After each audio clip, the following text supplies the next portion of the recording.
Students, so இன்னைக்கு lecture 8 பார்க்கலாம். Lecture 8 forces in 2D. 2D னா 2 dimensions. இங்க என்ன பார்க்க போறோம்னா equilibrium of particles in 2 dimensions. இன்னைக்கு என்ன பார்க்க போறோம்னா equilibriumனா என்ன, equilibrandனா என்னது, அப்புறம் conditions of equilibrium, அதே மாதிரி principle of equilibrium ரொம்ப சிம்பிள் தான். அதுக்கப்புறம் லாமிஸ் தியரம் முதவே பார்த்தோம்ல, அதை அப்ளை பண்ணி ப்ராப்ளம் சால்வ் பண்ண போகிறோம். ஸோ லாமிஸ் தியரமோட ஸ்டேட்மெண்ட் முதவே தெரியும். ஸோ திரும்ப ஸ்டேட்மெண்ட் பார்த்து ப்ராப்ளம் பார்க்க போகிறோம். So first of all equilibrium. So பாருங்கள், ஏதோ ஒரு பார்ட்டிக்கல், ஃபார் எக்ஸாம்பிள் ஒரு புக்கு இருக்குது டேபிள் மேலே. அது எப்படி இருக்குது? புக்கு ரெஸ்ட்டில் இருக்குது, மூமெண்ட் இல்லை. ஸோ புக் வந்து மூமெண்ட்டே இல்லாமல் ரெஸ்ட்லேயே இருக்குது. அப்போ புக் வந்து ஈக்லிபிரியமில் இருக்குன்னு சொல்லுவோம். இல்லை ஒரு கார் மூவ் ஆகிட்டு இருக்கு, யூனிஃபார்ம் மோஷனில் மூவ் ஆகிட்டு இருக்கு, ஆக்சிலரேஷன் கிடையாது, யூனிஃபார்மாக மூவ் ஆகிட்டு இருக்கு, அது ரெஸ்ட்டுக்கே வரல, மூவ் ஆகிட்டே இருக்குன்னா அதுவும் ஈக்லிபிரியமில் இருக்குன்னு அர்த்தம். சரி, நான் சொன்ன மாதிரி புக்கு வந்து டேபிள் மேலே இருக்குது, மூவ் ஆகலை, ரெஸ்ட்லேயே இருக்குது. ஏன் ரெஸ்ட்லேயே இருக்குது? நீங்கள் அந்த புக்கு எடுத்தால் என்ன அர்த்தம்? நம்ம எடுக்கிறது என்னது? நம்ம அப்ளை பண்ணுறது ஃபோர்ஸ் தான். இப்போ எடுத்தா இல்லாட்டி அதை தள்ளி விட்டால் அது மூவ் ஆகும்ல. ஸோ அதை நம்ம ஃபோர்ஸே அப்ளை பண்ணலன்னா ரிசல்டன்ட் ஃபோர்ஸ் வந்து 0. ஸோ ஒரு பாடி மேலே நிறையா ஃபோர்ஸ் ஆக்ட் ஆகலாம்ல. ஸோ அதோட ரிசல்டன்ட் வந்து 0 இருந்துச்சுன்னா இந்த பாடி வில் பி இன் ஈக்லிபிரியம். இப்போ ஃபோர்ஸே ஆக்ட் ஆகலை, நிறையா ஃபோர்ஸ்னால் அதோட ரிசல்டன்ட் 0 இருந்துச்சுன்னா அந்த body will be in equilibrium. சரியா?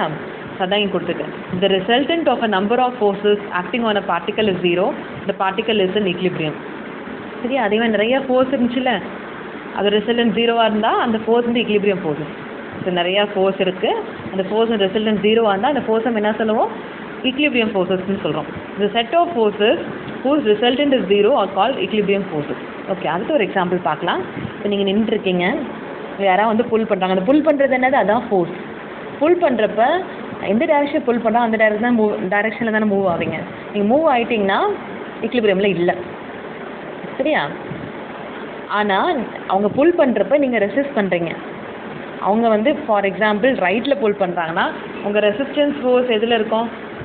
லெஃப்ட்டில் இருக்கும். அப்படி தானே? ஆப்போசிட் டைரெக்ஷனில் இருந்தால் தானே உங்களுக்கு ரெசிஸ்டன்ஸ் கரெக்டாக இருக்கும். அவங்க ரைட்டில் புல் பண்ணால் நீங்கள் லெஃப்ட்டில் உங்கள் பாடி வந்து ரெசிஸ்ட் பண்ணுது, அப்போ நீங்கள் மூமெண்ட்டே இருக்காது. ஸோ நீங்கள் ஃபோர்ஸ் ஆஃப் ரெசிஸ்டன்ஸ் இருக்குல்ல, அதனால தானே மூமெண்ட் இல்லை. இல்லாட்டி நீங்கள் என்ன பண்ணுவீங்க? அந்த அவங்க எந்த டைரெக்ஷனில் ரைட்டில் புல்லானா ரைட்டில் போயிடுவீங்க தானே. ஸோ அதே மாதிரி கான்செப்ட் தான் இங்கே. அவங்க ரெசிஸ்டன்ஸ் மாதிரி தான் ஈக்லிபிரியம் கான்செப்ட். இங்கே பாருங்கள், இந்த டயக்ராம் ஏல பாருங்கள், கோப்ளானர் தானே. கோப்ளானர்னா ஒரே பிளேனில் ஆக்ட் ஆகுது, XY பிளேனில் தான் 3 ஃபோர்ஸ் இருக்குது. F1, F2, F3 angle act ஆகுது. சரி, அடுத்து இது ரிசல்ட்னு கண்டுபிடிச்சோன்னா அது ஆர்னு இருக்கட்டும். ஆர் ரிசல்ட்னு கண்டுபிடிப்போம், ஆல்ஃபா வந்து அது டைரக்ஷன், அதான் ரிசல்டன்ட் ஃபோர்ஸ். அடுத்து பாடி எப்படி மூவ் ஆகும்? ரிசல்டன்ட் ஃபோர்ஸ் டைரக்ஷன் தான் மூவ் ஆகும். நான் சொன்னேன்ல, நம்மளை யாராவது ரைட்டில் பிடிச்சி இழுக்கிறா ரைட்டில் தானே மூவ் ஆகும். ஸோ அதே மாதிரி நிறைய 3 ஃபோர்ஸ் இருந்துச்சுல்ல, 3 ஃபோர்ஸ்க்கு ரிசல்ட்னு கண்டுபிடிப்போம். ரிசல்ட் எந்த டைரக்ஷன்? இந்த டைரக்ஷன் இருக்குல்ல, அப்வர்டா இன்க்ளைண்ட் அப்வர்டாக இருக்குல்ல, அந்த டைரக்ஷன் தான் பாடி வந்து மூவ் ஆகும். ஆனால் இங்கே ஃபோர்ஸ் இருக்குது பாருங்கள், டி ஃபோர்ஸு ரிசல்ட்டுக்கு ஈக்குவலண்ட்டாக இருக்குது, ஆனால் ஆப்போசிட் ஆக்ட் ஆகுது. அதே மாதிரி ஆரோட லைன் ஆஃப் ஆக்ஷன் இருக்குல்ல, அதுலேயே தான் ஆக்ட் ஆகும். அப்படி ஆக்ட் ஆச்சுன்னா அல்டிமேட்டாக என்ன ஆகும்? வந்து ஈக்குவல் டு ஆர். நம்ம சொன்னேன்ல, நம்மளோட ரெசிஸ்டன்ஸ் வந்து ஈக்குவல் டு ரிசல்டண்ட்டாக இருந்துச்சுன்னா மூமெண்ட் இருக்காதுல்ல. ஸோ அதே மாதிரி தான் இங்கே ஈக்லிபிரியன்ட் வந்து ஈக்குவல் டு ரிசல்டன்ட்டு, அதனால ஆப்போசிட்டாக இருக்கு. நான் சொன்னேன்ல, அவங்க வந்து ரைட்டில் பிடிச்சிருந்தா நம்ம ரெசிஸ்டன்ஸ் எப்படி இருக்கும்? டுவர்ட்ஸ் லெஃப்ட் தான் இருக்கும், அப்போ தான் மூவ் ஆகும். அதே மாதிரி ஆர் வந்து மேலே போகுதா, வந்து கீழே தான் இருக்குது பாருங்கள். ஸோ ஈக்லிபிரியன்ட் வந்து ஈக்குவல் டு ரிசல்டன்ட், அதே மாதிரி acting on the same line of action, டைரக்ஷனும் சேம் தான். அங்கேயும் ஆல்ஃபா தானே, ஆருக்கும் ஆல்ஃபா தான், ஈக்கும் ஆல்ஃபா தான். அப்படி இருந்துச்சுன்னா பாடி will be in equilibrium. Beena என்னது? the force which brings the body to equilibrium, which is equal in direction and magnitude to the resultant and brings the particle to equilibrium.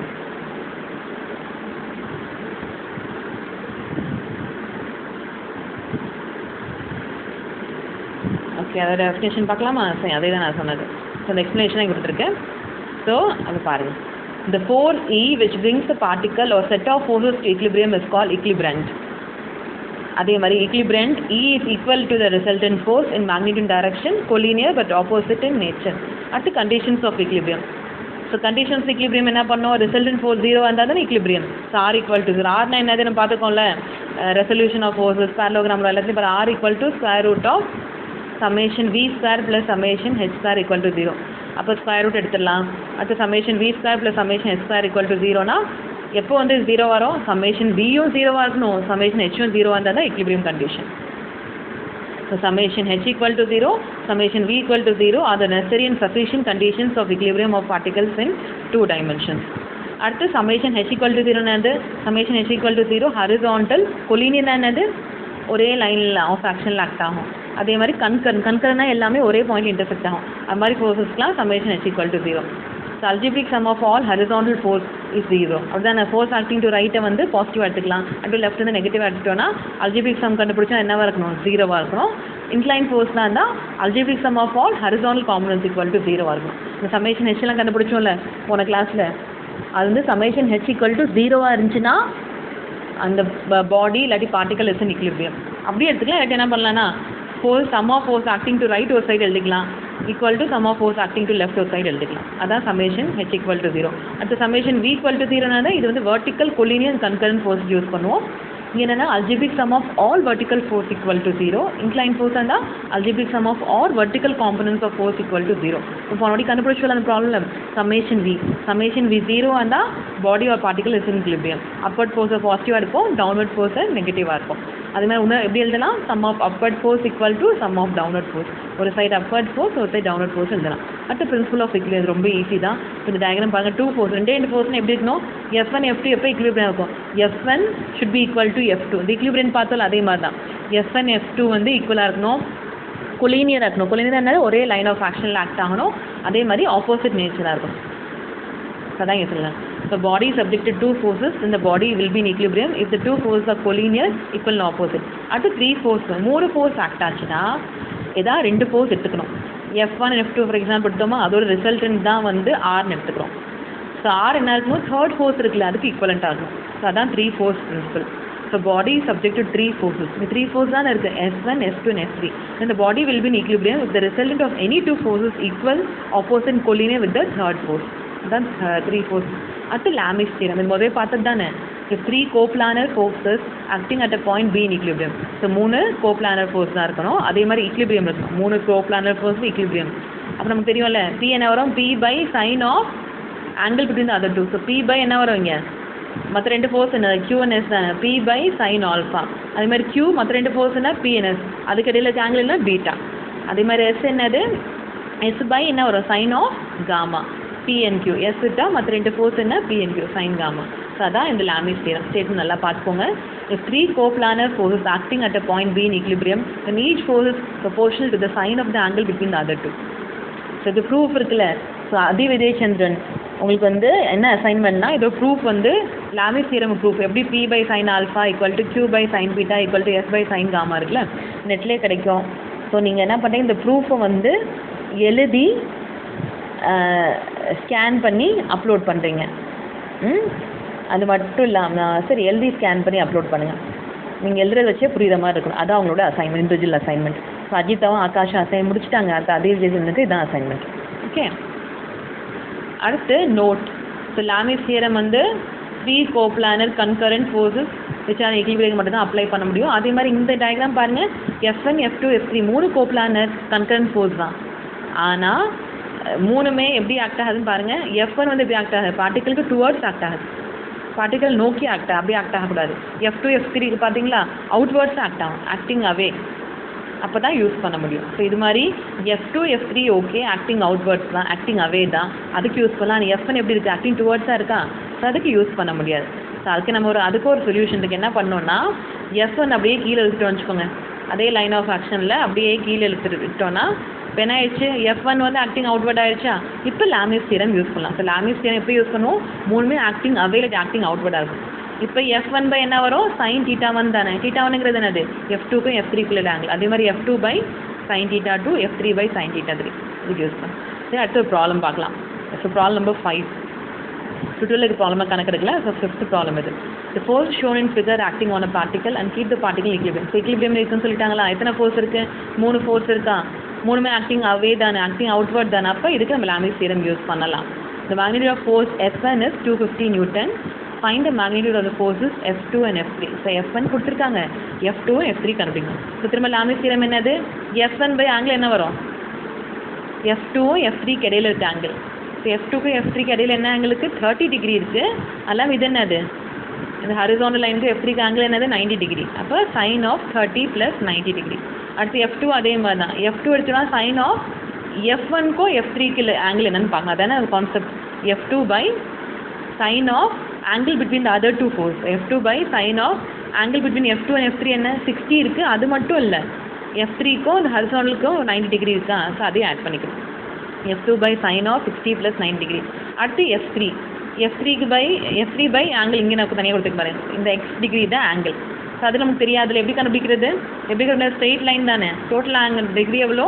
180 degree. அப்போ X degree எப்படி வரும்? 180 - 60 + 30, அப்போ 90 degree. இப்போ X எவ்வளோ? 90 degree. திரும்ப பாருங்கள், டோட்டலாக இது வந்து 180 டிகிரி வரும். எக்ஸ் தெரியாது. அப்போ என்னது? X + 60 + 30 = 180 degree.